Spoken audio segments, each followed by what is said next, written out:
नमस्ते and welcome friends. Hope आप लोग अच्छे से होंगे। दिवाली क्लीनिंग में हमारे पास बहुत काम होता है और देने के लिए कोई एक्सक्यूज़ भी नहीं होता।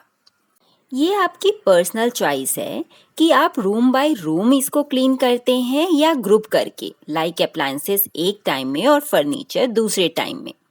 कुछ टिप्स यहाँ पर मैं शेयर कर रही हूँ।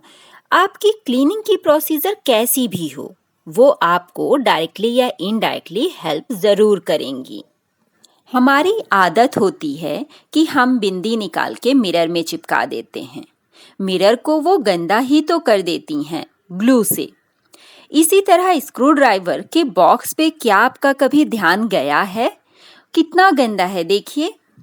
आपको क्या करना है, बस हल्का सा पानी लेके उसको वाइप ही तो करना है। साफ कर दीजिए, थोड़ा अच्छा लगेगा हमें। कुछ गंदगी तो हमें दिखती भी नहीं है। जो ब्राइट कलर्स के पिलो कवर होते हैं वो बहुत गंदे हो जाते हैं, लेकिन वो गंदे दिखते नहीं हैं। जैसे इस पिलो कवर में यहाँ ऑयल गिर गया है, गंदा नहीं है, फिर भी क्लीन करना हमारा फर्ज है। क्लीनिंग एक बहुत ही टायरिंग प्रोसेस है, स्पेशली जब किचन की करनी हो।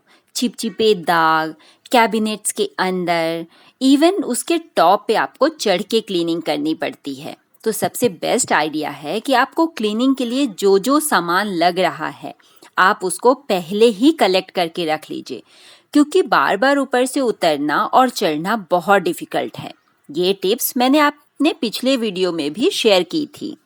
क्लीनिंग का मतलब हम ये समझते हैं कि स्क्रब लेके बस रगड़ना शुरू कर दीजिए, बट नहीं, उसके लिए एक प्रॉपर प्लानिंग लगती है। जैसे हमेशा क्लीनिंग टॉप से बॉटम की तरफ करना चाहिए।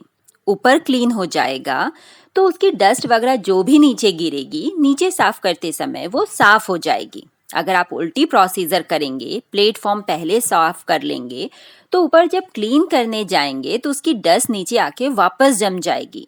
स्पेशली जब वो गीला होता है तो उसमें तो और चिपक भी जाएगी। तो हमेशा एक प्रोसीजर फॉलो कीजिए।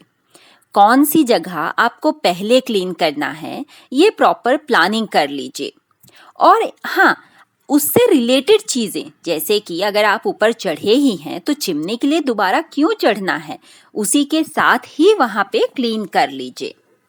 समय के साथ आप हर चीज़ को बेटर तरीके से कर सकते हैं। जैसे कि क्लीनिंग की प्रोसीजर को हर टाइम हम इम्प्रूव कर सकते हैं। कैसे? जैसे कि जब हम क्लीनिंग करते हैं तो सामान निकाल के हम वहीं नीचे रखते जाते हैं। तो उसकी बेटर मेथड है कि आप एक बड़ा सा बैग ले लीजिए और बॉक्सेस वगैरह उसके अंदर डाल दीजिए। आपको उठाने रखने में इजी होगा। सेम वे, जब आप कैबिनेट क्लीन कर रहे हैं तो कॉकरोच हो या ना हो, आप एक बार हिट ज़रूर डाल दीजिए। उससे इवन मकड़ी, कॉकरोच जो भी होगा वो डेवलप नहीं होंगे और आपकी क्लीनिंग की प्रोसेस थोड़ी कम टायरिंग हो जाएगी। हर जगह की क्लीनिंग प्रोसेस अलग अलग होती है, तो आप एक प्रॉपर मेथड बनाइए कि पहले स्क्रब करना है कि वाइप। इंग्लिश में एक कहावत है, prevention is better than cure. मतलब आप प्लेस को पहले ही कवर करके रखिए तो वो गंदा होगा ही नहीं। जब आप क्लीनिंग कर रहे हैं तो 1 बाय 1 प्लेस की कीजिए। जैसा कि मैंने बताया, एक बड़े बैग में सामान भर के रखिए तो किचन फैलेगी नहीं।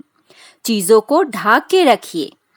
अगर ग्लास कवर है तो ठीक है, उसमें डस्ट नहीं जाएगी, लेकिन जिन चीज़ों में नहीं है उसमें आप उसका एक कवर ज़रूर बनाइए, जैसे कि मिक्सर ग्राइंडर, माइक्रोवेव एसेट्रा।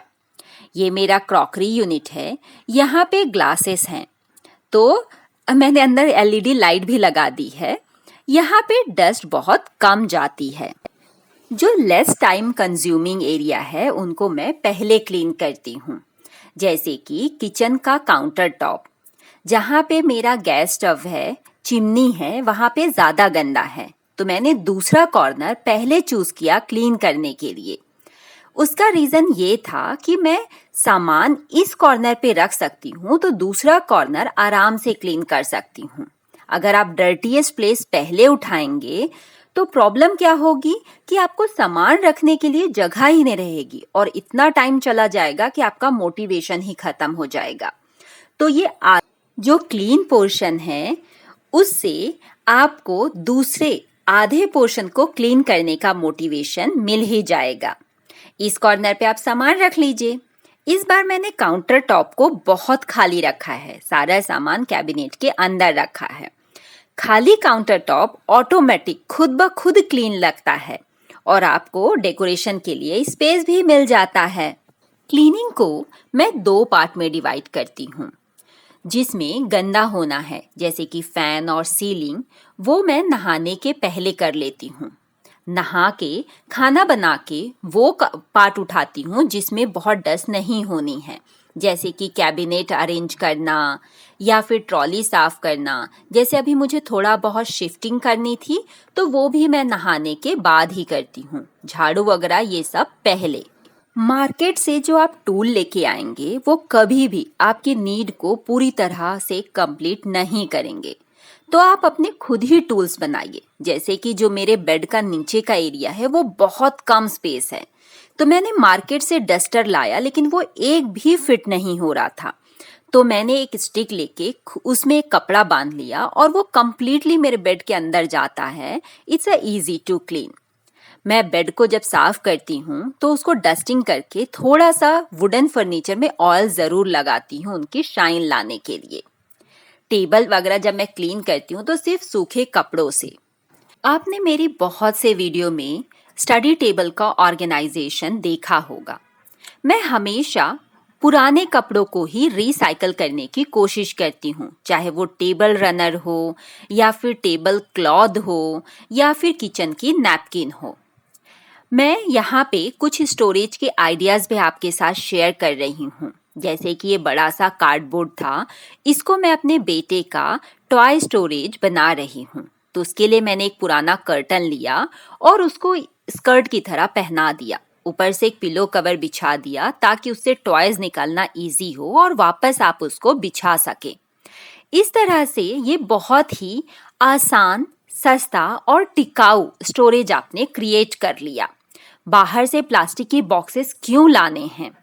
इसी के ऊपर आप छोटे मोटे हल्के सामान भी रख सकते हैं। उसी के बाजू में स्टडी टेबल है तो किसी को पता ही नहीं चल रहा है। सेम वे आप एक बड़ा सा कार्डबोर्ड अपनी अलमारी के ऊपर रख सकते हैं, उसको भी कवर कर सकते हैं। मेरे यहाँ अलग से कोई स्टोरेज रूम नहीं है, तो मैं इसी कार्डबोर्ड में जो भी मेरा एक्स्ट्रा सामान होता है इसके अंदर डाल देती हूँ। इसको मैं अभी कवर करने वाली हूँ। क्लीनिंग की प्रोसेस को बहुत क्लटर्ड मत कीजिए। जैसे कि ये रैक है, इस पे सिर्फ मैं ना सिंपल लाइनर बिछा देती हूँ, ऑटोमेटिक क्लीन लगने लग जाता है। रैक को बस वाइप करना है। डो करते समय मैं बस स्प्रे डाल के एक कॉटन कपड़े से उसको पोंछ देती हूँ। स्पेशली जो हॉरिजेंटल सरफेसेस है वहाँ डस्ट ज़रूर रहती है, तो उनको। फैन क्लीन करने के लिए मैं जो बेडशीट बिछी है उसी को बिछी रहने देती हूँ और ब्लैंकेट हटा देती हूँ। तो जो भी डस्ट वगैरह गिरती है वो बेड पे गिर जाती है। फिर मैं बेडशीट सिंपली चेंज कर देती हूँ। पुरानी ट्रेडिशनल मेथड में भी अच्छी हूँ, लेकिन आज की डे में मे बी वो वर्क ना करें। जैसे ये वुडन फर्नीचर है, एक्चुअली प्लाई का है, तो इसको मैं सिर्फ डस्ट रहती है तो कपड़े से साफ करके थोड़ा सा ऑयल लगा देती हूँ। हैंडल साफ करने के लिए पुराने जमाने में स्क्रब लेके रगड़ा जाता था, तो मैं सिंपल इसमें कोलगेट लगा के उसको वाइप कर देती हूँ और फिर ऊपर से ऑयल। तो नई नई मेथड ट्राई कीजिए। मेरा हमेशा से मानना रहा है कि कोई काम बहुत बड़ा नहीं होता, सिर्फ उसको करने के लिए करेज चाहिए। तो काम से ज़्यादा काम का बोझ होता है। थोड़ी हिम्मत करके आप काम शुरू तो कीजिए, डेफिनेटली हो ही जाना है। कैबिनेट के नीचे बहुत सारी डस्ट होती है और उसको मेरे जैसा इग्नोर करने वाला शायद कोई भी नहीं होगा, लेकिन आज मैंने हिम्मत दिखा ही दी। बस उसको झाड़ू लगा के एक जगह कर दिया और कपड़े से उसको वाइप कर दिया। मैं पूरा अंदर तो नहीं घुस सकती, लेकिन हाँ, वो ट्रॉली ज़रूर हट जाती है। और इस तरह से जो बड़ा सा काम दिख रहा था पहाड़ जैसे, उसको सिंपली मैंने छोटे छोटे टुकड़ों में डिवाइड करके कर लिया। होप आपको ये वीडियो पसंद आया हो। अगर आपको एक भी टिप इसमें से पसंद आई हो तो प्लीज़ चैनल को सब्सक्राइब कर दीजिए, वीडियो को लाइक कर दीजिए और कमेंट करके मुझे इम्प्रूवमेंट का सजेशन ज़रूर दीजिए।